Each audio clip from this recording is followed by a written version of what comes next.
Selamat malam, salam sejahtera untuk kita semua. Mari kita panjatkan puji syukur atas rahmat yang diberikan pada malam hari ini. Ini saya, mahasiswa dari Universitas Negeri Padang, ingin mempresentasikan klasifikasi material teknik yang disusun oleh saya sendiri.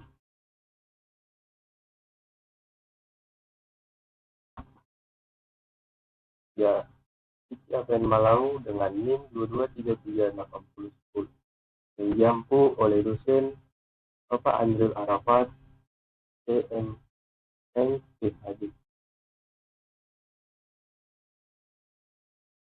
Pendahuluan. Bahan atau material merupakan kebutuhan bagi manusia mulai zaman dulu sampai sekarang. Seperti yang kita ketahui, kehidupan manusia selalu berhubungan dengan kebutuhan bahan, seperti pada transportasi, rumah, pakaian, komunikasi, dan lain-lain sebagainya.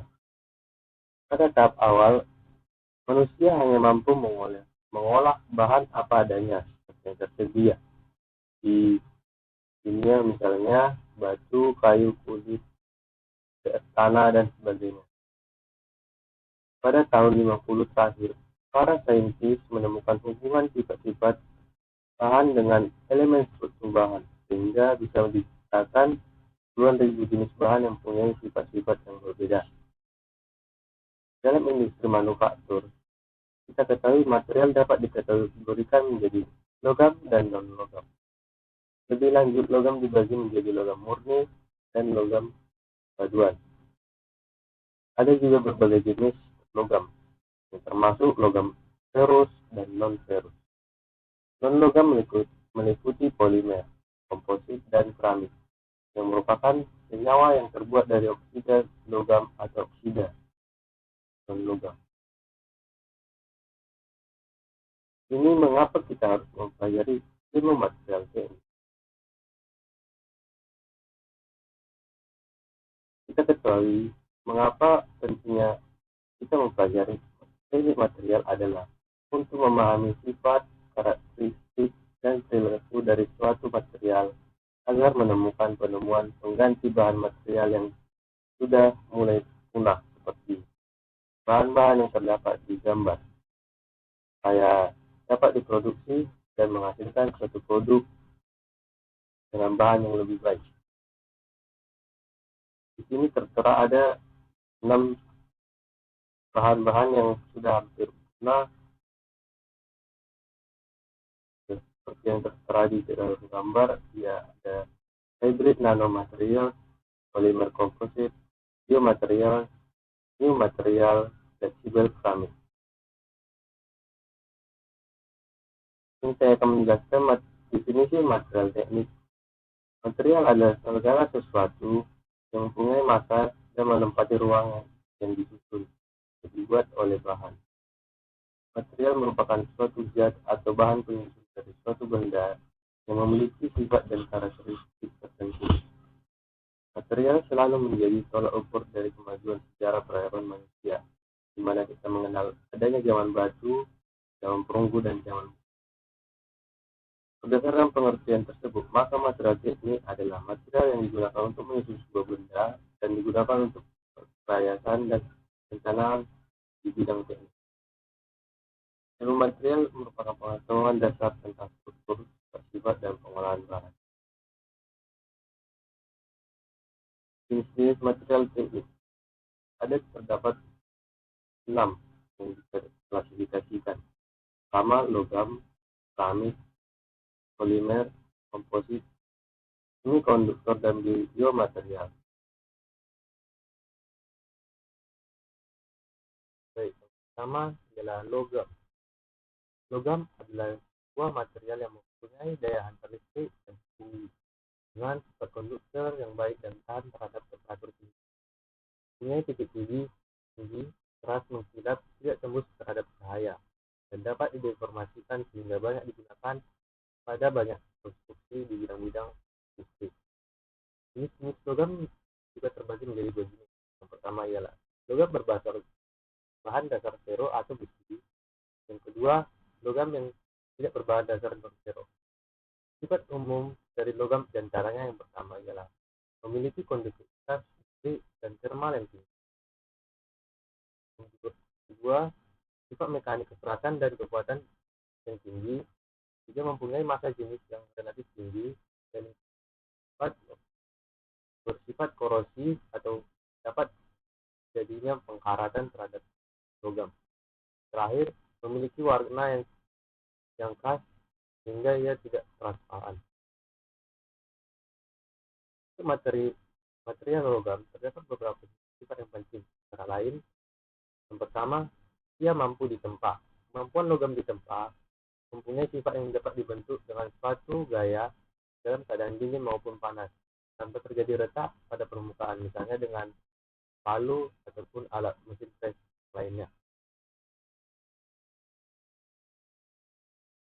Yang kedua, kemampuan suatu logam untuk dikerjakan dengan mesin, misalnya dengan mesin bubut, milling, dan lain sebagainya. Ketiga, ia memiliki kekuatan. Kemampuan suatu logam dapat dibentukkan beberapa kali tanpa mengalami retak.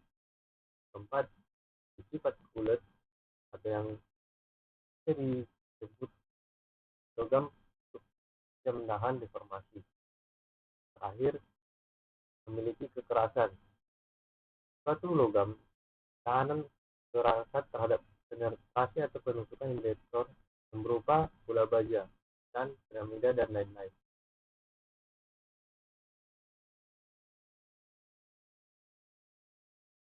Contoh aplikasi logam dalam bidang industri ialah yang pertama baja, yang kedua ialah baja paduan atau baja paduan terdiri dari unsur yang lebih banyak daripada baja biasa, dikarenakan baja paduan memiliki daya tahan korosi yang lebih sehingga tidak mudah terjadinya korosi.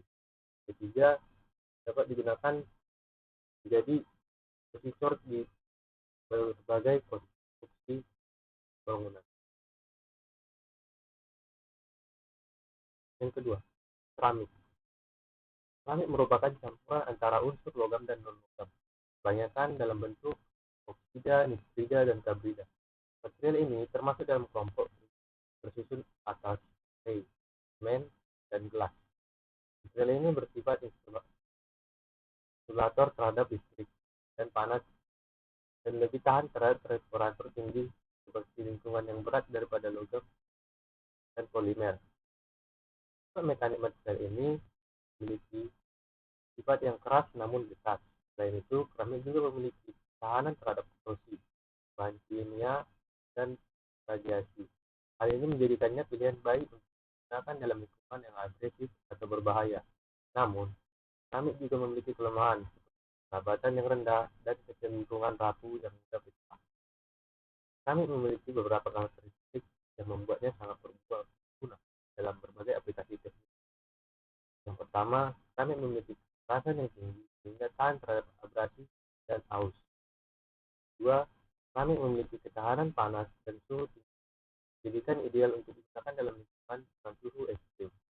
Tiga, keramik memiliki isolasi thermal dan listrik yang baik sehingga dapat digunakan sebagai bahan isolasi dalam aplikasi dan lainnya. Ketiga, polimer. Polimer adalah molekul rantai panjang yang mengandung beberapa ikatan mer. Mer disebut dalam sebuah polimer adalah sebuah molekul hidrokarbon tunggal seperti etilen yang dapat kita ketahui ialah molekul C2H4. Karet dan plastik termasuk dalam kelompok ini.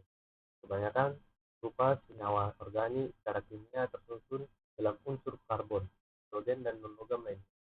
Density yang rendah dan fleksibel yang merupakan ciri khas material ini. Pemakaian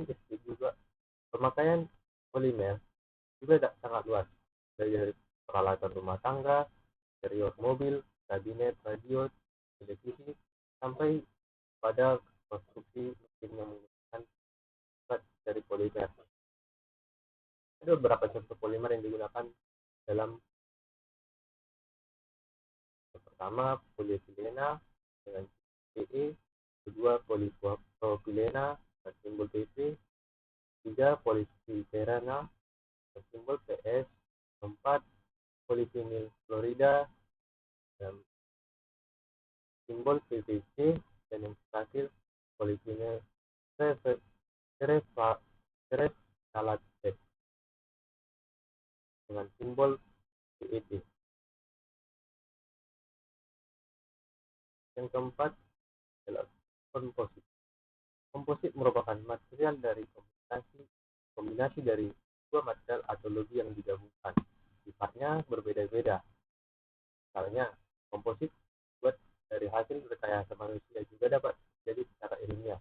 Misalnya kayu yang terdiri dari serat, selulosa yang berbeda dalam matriks. Komposit ini banyak dipakai dalam pesawat terbang karena mempunyai sifat yang ringan dan kuat, dan tidak termasuk dalam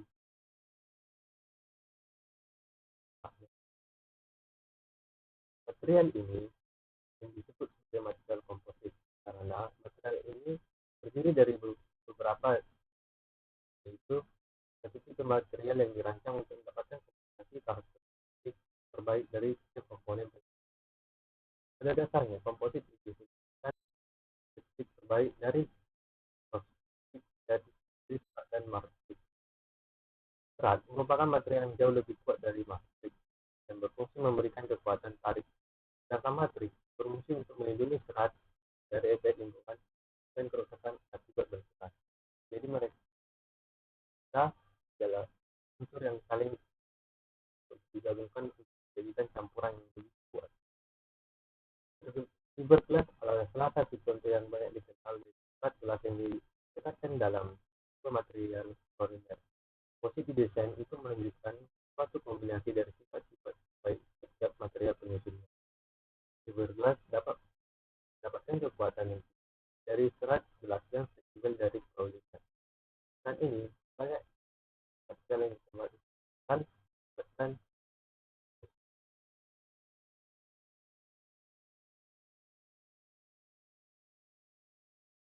5. Semikonduktor. Semikonduktor memiliki sifat-sifat antara konduktor dan insulator. Material ini peka terhadap kehadiran konsentrasi atom dapat dikontrol pada daerah yang sehingga semikonduktor memungkinkan adanya IP yang disebut integrated, merupakan revolusi bagi industri elektronik dan komputer. Biasanya semikonduktor ialah yang terdapat di papan-papan terhadap dalam komputer. Semikonduktor sangat berguna dalam bidang elektronik karena kondensasinya yang dapat diubah dan menggantikan material lain dan baterai doku.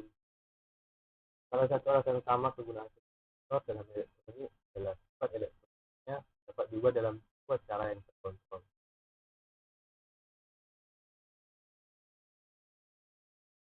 Yang keenam, biomaterial. Biomaterial adalah bahan-bahan yang digunakan dalam bidang kedokteran untuk mendukung, meningkatkan, atau menggantikan jaringan tubuh yang sakit dan rusak atau yang tidak bisa digunakan kembali, seperti tulang manusia. Material ini tidak bersifat beracun dan juga tidak menghasilkan zat yang beracun dan cocok dengan jaringan tubuh. Tidak mengakibatkan reaksi biologi yang merugikan bagi tubuh manusia. Semua material logam, keramik, polimer, komposit, dan semikonduktor bisa digunakan sebagai biomaterial. Dan biomaterial bisa berupa bahan alami atau sintetis yang memiliki kompatibilitas dengan tubuh manusia. Contoh penggunaan biomaterial dalam praktik medis di bidang rumah sakit termasuk ialah jantung buatan, protesis tulang, gigi tiruan, jaringan buatan, dan banyak lagi di bidang medis.